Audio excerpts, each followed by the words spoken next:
Yasin, Makiyah, Surah ke-36, 83 ayat. Dengan nama Allah yang Maha Pengasih lagi Maha Penyayang. Al-Quran dan Kerasulan Nabi Muhammad. Yasin, demi Al-Quran yang penuh hikmah.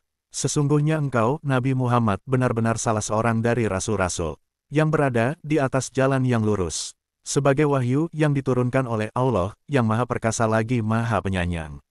Agar engkau, Nabi Muhammad, memberi peringatan kepada suatu kaum yang nenek moyang mereka belum pernah diberi peringatan, sehingga mereka lalai.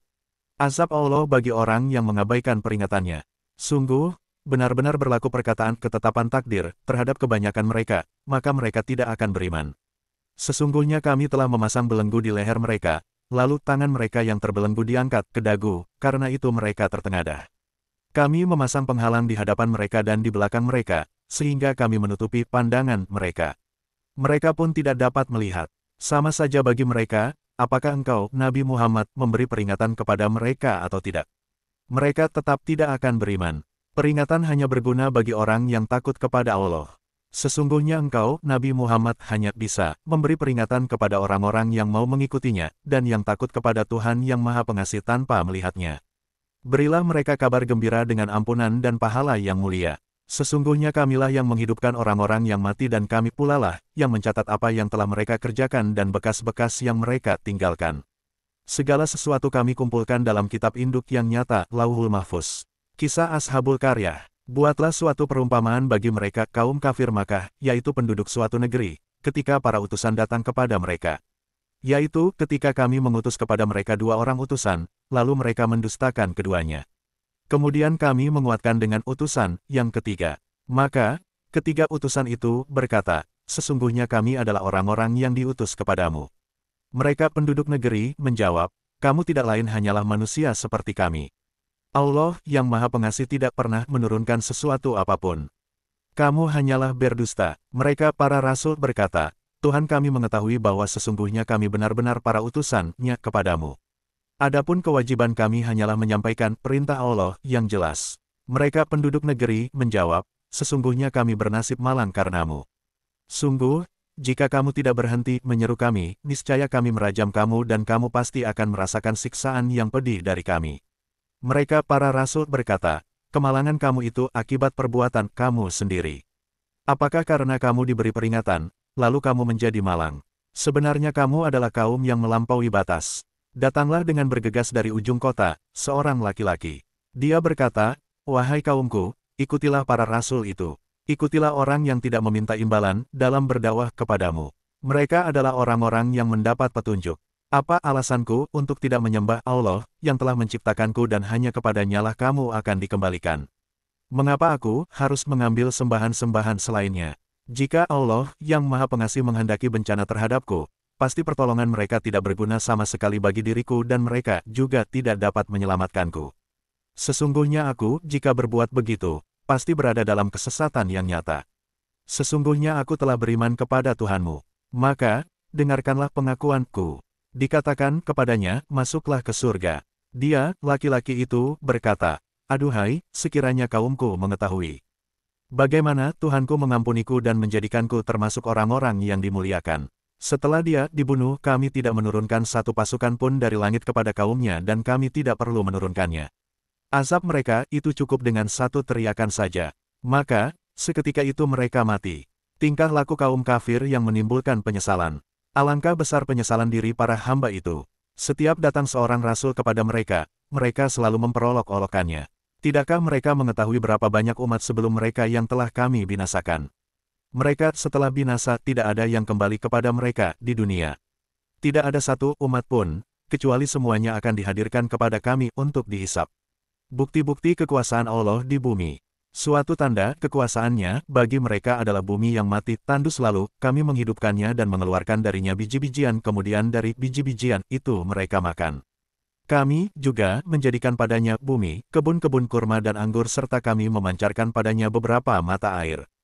Agar mereka dapat makan dari buahnya, dan dari hasil usaha tangan mereka. Mengapa mereka tidak bersyukur? Maha suci Allah yang telah menciptakan semuanya berpasang-pasangan, baik dari apa yang ditumbuhkan oleh bumi dan dari diri mereka sendiri maupun dari apa yang tidak mereka ketahui. Bukti-bukti kekuasaan Allah di alam. Suatu tanda juga atas kekuasaan Allah bagi mereka adalah malam. Kami pisahkan siang dari malam itu. Maka, seketika itu mereka berada dalam kegelapan. Suatu tanda juga atas kekuasaan Allah bagi mereka adalah matahari yang berjalan di tempat peredarannya. Demikianlah ketetapan Allah yang Maha Perkasa lagi Maha Mengetahui. Begitu juga bulan, kami tetapkan baginya tempat-tempat peredaran sehingga, setelah ia sampai ke tempat peredaran yang terakhir, kembalilah ia seperti bentuk tandan yang tua. Tidaklah mungkin bagi matahari mengejar bulan dan malam pun tidak dapat mendahului siang. Masing-masing beredar pada garis edarnya. Bukti-bukti kekuasaan Allah di samudera. Suatu tanda kebesaran Allah bagi mereka adalah bahwa kami mengangkut keturunan mereka dalam kapal yang penuh muatan. Begitu juga kami menciptakan untuk mereka dari jenis itu angkutan lain yang mereka kendarai. Jika kami menghendaki, kami akan menenggelamkan mereka. Kemudian, tidak ada penolong bagi mereka dan tidak pula mereka diselamatkan. Akan tetapi, kami menyelamatkan mereka karena rahmat yang besar dari kami dan untuk memberi mereka kesenangan hidup sampai waktu tertentu.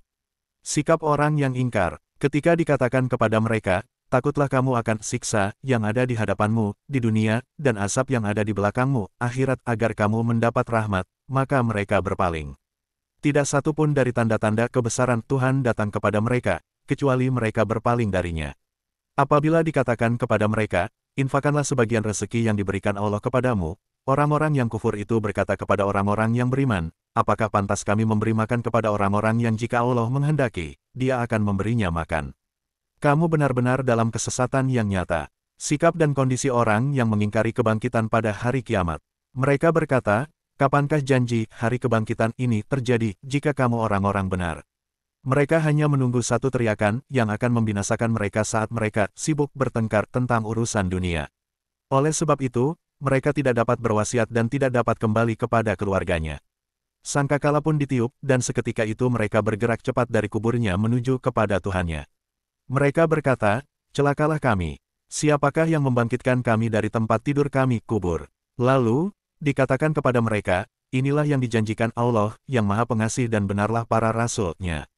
Teriakan itu hanya sekali saja, maka seketika itu mereka semua dihadapkan kepada kami untuk dihisap. Pada hari itu tidak ada sama sekali orang yang dirugikan sedikitpun. Kamu tidak akan diberi balasan, kecuali atas apa yang telah kamu kerjakan. Balasan bagi orang mukmin di akhirat.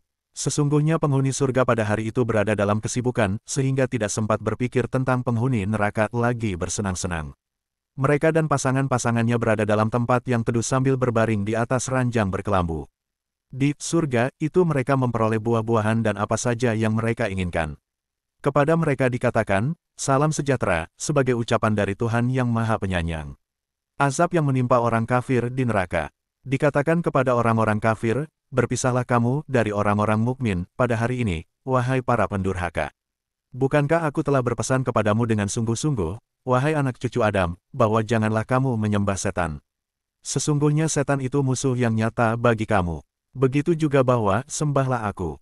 Inilah jalan yang lurus. Sungguh, ia, setan itu, benar-benar telah menyesatkan sangat banyak orang dari kamu.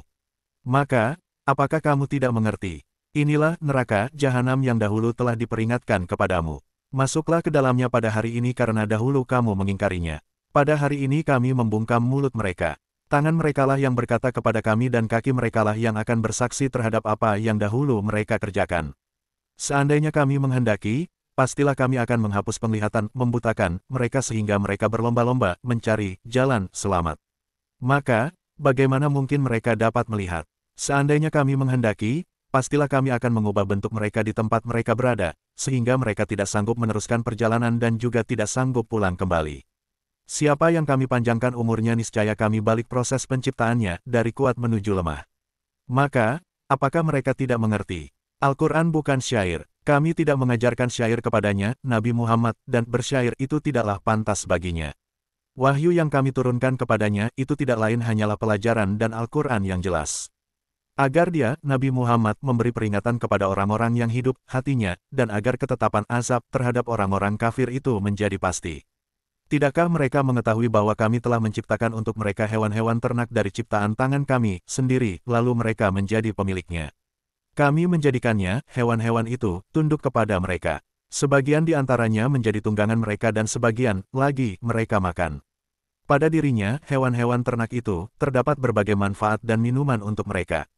Apakah mereka tidak bersyukur? Mereka menjadikan sesembahan selain Allah agar mereka mendapat pertolongan. Sesembahan itu tidak mampu menolong mereka, padahal sesembahan itu adalah tentara yang dihadirkan untuk menjaganya. Maka, jangan sampai ucapan mereka membuat engkau, Nabi Muhammad, bersedih hati. Sesungguhnya kami mengetahui apa yang mereka rahasiakan dan apa yang mereka nyatakan. Keniscayaan hari kebangkitan. Tidakkah manusia mengetahui bahwa kami menciptakannya dari setetes mani? Kemudian tiba-tiba saja dia menjadi musuh yang nyata. Dia membuat perumpamaan bagi kami dan melupakan asal penciptaannya. Dia berkata, siapakah yang bisa menghidupkan tulang belulang yang telah hancur luluh? Katakanlah, Nabi Muhammad, yang akan menghidupkannya adalah Zat yang menciptakannya pertama kali. Dia maha mengetahui setiap makhluk. Dialah yang menjadikan api untukmu dari kayu yang hijau. Kemudian, seketika itu kamu menyalakan api darinya. Bukankah Zat yang menciptakan langit dan bumi mampu menciptakan manusia yang serupa mereka itu di akhirat kelak? Benar, dialah yang maha banyak mencipta lagi maha mengetahui. Sesungguhnya ketetapannya, jika dia menghendaki sesuatu, dia hanya berkata kepadanya, jadilah. Maka, jadilah sesuatu itu. Maka, maha suci Allah yang di tangannya kekuasaan atas segala sesuatu dan kepadanya kamu dikembalikan.